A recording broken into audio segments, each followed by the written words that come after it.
Xavier Le Fallère, bonjour. Bonjour. Comment ça va?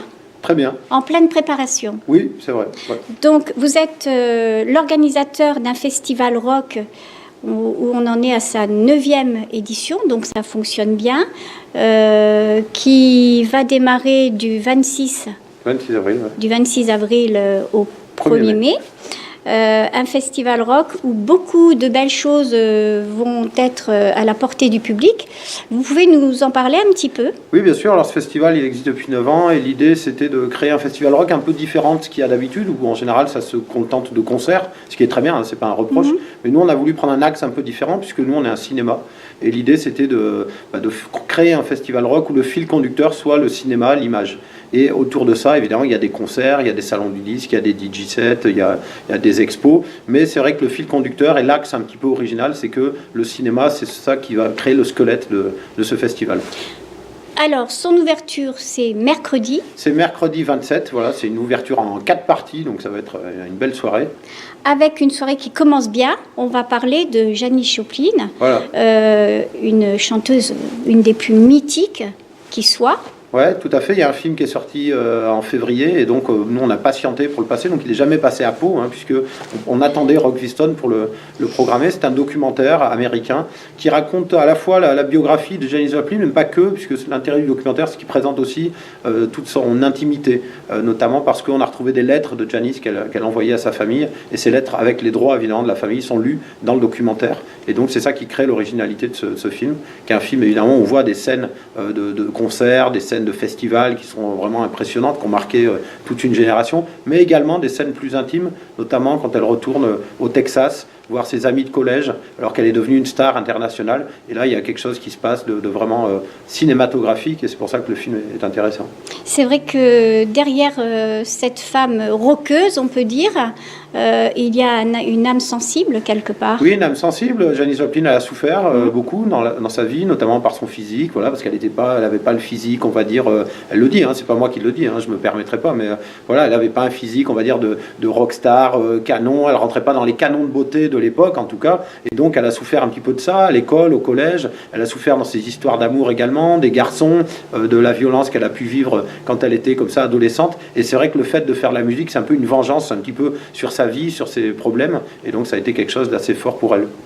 Il n'y aura pas que ça, il y aura le pot d'ouverture aussi. Il y a un pot d'ouverture effectivement à 19h, pot d'ouverture qui est marqué par une exposition de l'artiste Jean Mozambique et de Tarbes, qui a fait d'ailleurs ce magnifique visuel, et quelqu'un qui travaille beaucoup en sérigraphie, c'est une technique d'impression un peu ancienne, hein, qu'utilisait beaucoup Andy Warhol notamment, et qui permet de faire des affiches de concert un peu instantanées, et donc il viendra exposer toutes ces affiches de concert qu'il a créées depuis des années, donc pot d'inauguration ouvert à tous, avec un vernissage d'exposition. Jeudi, on continue. Alors là, ça se passe à la Centrifugeuse. C'est la maison de l'étudiant. Ça se passe donc en plein cœur du campus avec un film qu'on attendait depuis longtemps qui s'appelle The Rocky Horror Picture Show, qui est sorti en 1976 en France. Donc c'est les 40 ans du film. C'est à cette occasion que le film ressort.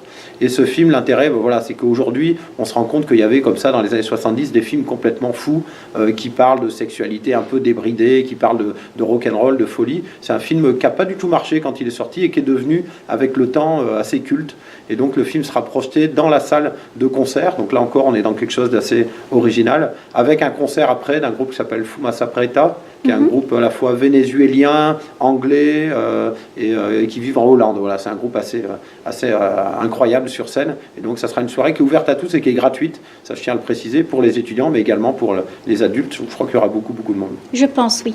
Vendredi. Alors vendredi, on change encore de lieu, on revient au Méliès, avec cette fois une soirée en 3 parties. Alors la première partie est à la médiathèque André Labarrère à Pau, c'est à 18h.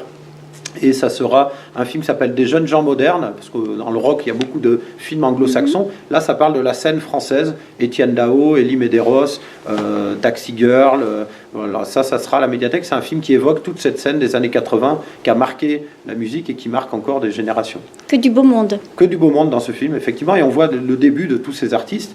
Bon, Étienne Dao est celui, on va dire, qui a le plus marché après, mais quand même qui raconte une scène française. D'ailleurs, il y a beaucoup d'artistes aujourd'hui en France qui s'influencent de cette scène-là. Ça, c'est à 18h, c'est gratuit aussi. Et puis à 20h30, on revient au Méliès pour une soirée en 2 parties, soirée alors là typiquement américaine, un road movie américain de 72 qui s'appelle Point limite zéro, Vanishing Point en anglais, qui raconte l'histoire d'une sorte de rebelle qui va traverser comme ça en voiture tous les États-Unis, se faire courser par la police, il va essayer de les éviter, et il va dans sa route rencontrer un petit peu les personnes en marge de la société américaine. On est dans la contre-culture américaine, les années 70, on commence à plus croire aux rêves américains, et c'est en même temps que Easy Rider, que ce genre de film qui est sorti, évidemment, Vanishing Point. Pardon. Juste après le film, il y a un concert ici au Méliès qui est important, c'est les The Fleshtones, qui est un groupe américain de New York qui fête leurs 40 ans de carrière cette année. Et donc c'est leur 40e anniversaire sur scène. Et on aura l'occasion de les voir donc, sur la scène du Méliès avec des gens debout. Exceptionnellement, les gens pourront se lever et participer à un vrai concert dans la salle de cinéma.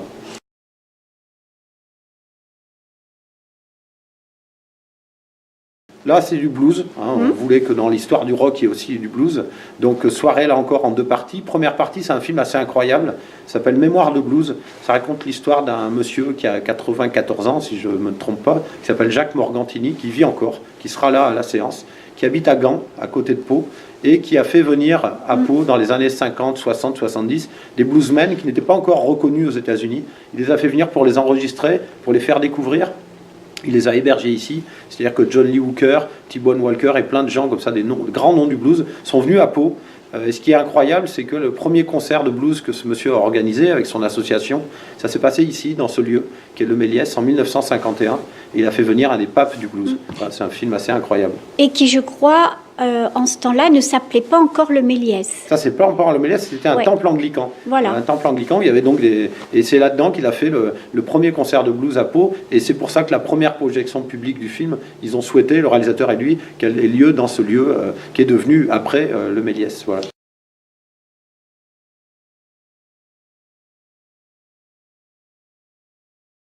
Le film raconte l'histoire incroyable de ce personnage, qui a une discographie, des enregistrements, des images d'archives. Et après, évidemment, on pourra le rencontrer. Alors, pas très longtemps, parce qu'il y a un concert après, au Showcase Time, qui est un lieu de café-concert, où il y aura un bluesman assez réputé en France, qui s'appelle Beau Weavile, qui est un bluesman qui vient de Paris, et donc qui a une grande carrière derrière lui, et qui viendra donc jouer pour la première fois à Pau, en solo, tout seul, comme un vieux bluesman. Et donc, ça sera un grand moment de blues pour tout le monde.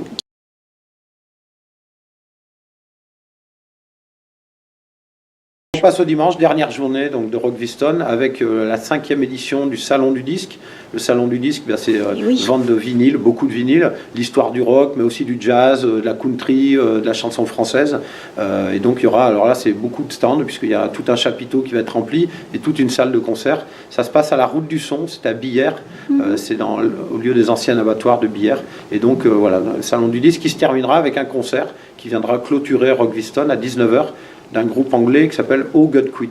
C'est un groupe assez fou, mixte, avec 3 filles, 2 garçons, avec des cuivres, avec du hula hop sur scène. Et donc voilà, un groupe très festif pour finir Rockviston. Un beau programme.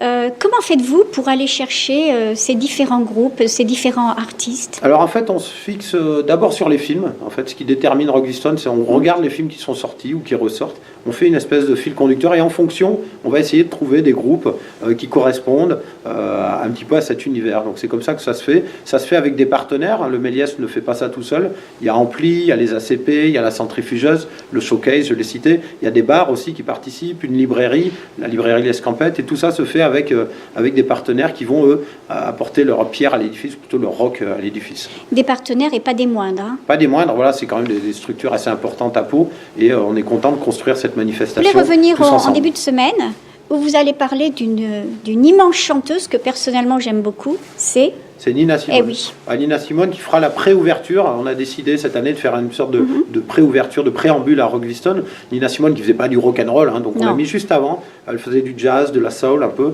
Et c'est vrai qu'il y a un film, un documentaire qui est sorti, qui s'appelle The Amazing Nina Simone. C'est le nom de son premier album, quand elle chantait dans les années 50. Et donc c'est un film qui raconte, qui retrace toute sa carrière. Et ce film sera projeté au Méliès à 20h15, mardi 26 avril. Le public. Alors... Le public, il pioche un petit peu dans ce qui l'intéresse, c'est-à-dire que tous les ans, on raconte un peu une possible histoire du rock avec plein de choses. Vous avez vu qu'il y a du blues, il y a du Oui, jazz, il y a, voilà, il y a c'est du très rock. varié. Et donc les gens peuvent soit tout voir, évidemment, soit piocher. Tiens, je vais voir ce concert, ce film m'intéresse. Et donc c'est quelque chose de complètement libre, un peu comme un festival de rock où on va voir sur scène tel groupe et puis on va aller manger puis on va voir tel autre. C'est construit vraiment avec 5 soirées consécutives et les gens sont un peu libres de faire ce qu'ils veulent. Voilà.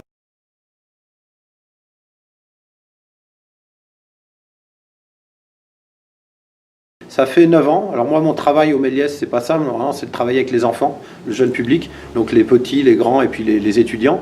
Mais c'est vrai que bon, je suis passionné de musique et de cinéma et j'avais envie de montrer qu'on peut dans un cinéma faire autre chose que des soirées avec des débats, des rencontres qui sont passionnantes, mais on peut aussi donner une teinte différente à un cinéma d'art et essai. Et c'est un petit peu l'idée de Rockviston, c'est d'axer un festival sur le rock, sur la musique, la musique actuelle, et donc raconter comme ça l'histoire du rock par les films. Alors l'envie, c'était aussi une demande, c'est-à-dire qu'on demandait de faire venir un public un peu différent au cinéma Le Méliès, qui est connoté, comme beaucoup de salles à essai, comme un cinéma un peu intello, un peu bobo, etc.